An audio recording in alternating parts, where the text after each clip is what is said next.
Beautiful Urdu stories کے ناظرین السلام علیکم پیارے بچوں، میں ہوں آپ کا اپنا یاسر علی، اور آج میں آپ کے لیے انتہائی دلچسپ اور سبق آموز کہانی لے کر حاضر ہوا ہوں۔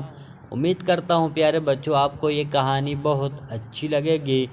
پیارے بچوں، یہ کہانی ہے ایک دن کی، جب ایک چھوٹے سے گاؤں میں ایک غریب لڑکا رہتا تھا جس کا نام چھوٹو تھا۔ چھوٹو کا خواب تھا کہ وہ ایک دن بڑا آدمی بن کر دنیا کو ہرانے کا نام کرے گا۔ ایک دن چھوٹو نے اپنے دوستوں کو بتایا کہ وہ بڑا آدمی بننے کا ارادہ رکھتا ہے۔ اس کے دوست بھی چھوٹو کی فیور میں آ گئے اور اس کی مدد کرنے کے لیے تیار ہو گئے۔ چھوٹو کا دوست راجو ایک زرعی تھا اور اس کے پاس زیادہ پیسے نہیں تھے، لیکن وہ اپنے دوست کی مدد کرنے کے لیے تیار تھا۔ دونوں نے مل کر سوچا کہ وہ کس طرح بڑا آدمی بن سکتے ہیں۔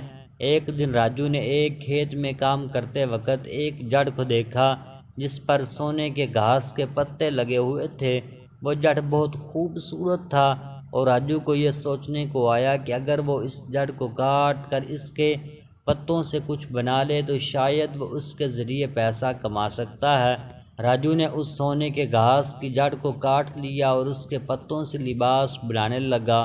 وہ بہت محنتی اور مصیبت سے کام کرتا رہا اور اپنے دوست چھوٹو کے خواب کو پورا کرنے کے لیے لگا رہا۔ راجو کو اس سفر میں کئی مشکلات برداشت کرنی پڑی۔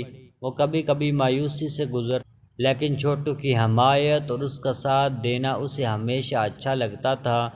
راجو نے سونے کے گھاس کے لباس کا کام پورا کیا اور اس نے اپنے دوست چھوٹو کو بڑا آدمی بن کر دنیا کو ہرانے کا موقع دیا۔ ان کی محنت، استقامت اور دوستی نے ان کو کامیاب بنایا۔